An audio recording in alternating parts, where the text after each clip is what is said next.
Yo, yo, what up, Toronto Jungle? This is Kevin, aka Galvatron, about to show you that I can solve a Rubik's Cube in about a minute. So, let's go.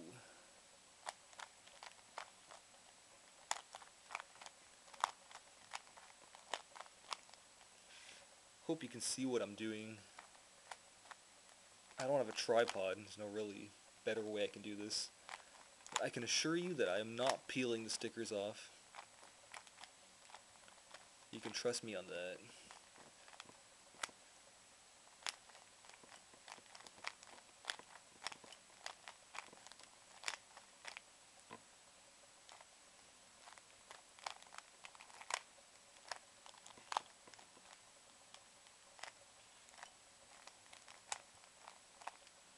And yes, that is a Che Guevara poster on my wall.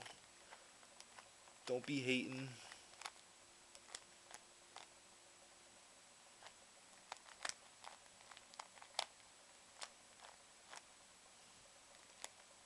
While I'm doing this, I'd like to send a special big ups to Outline.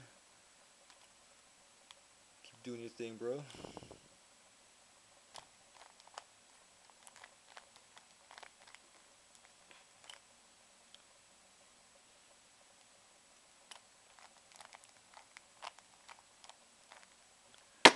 Done. Check it out, check it out. Thanks for watching.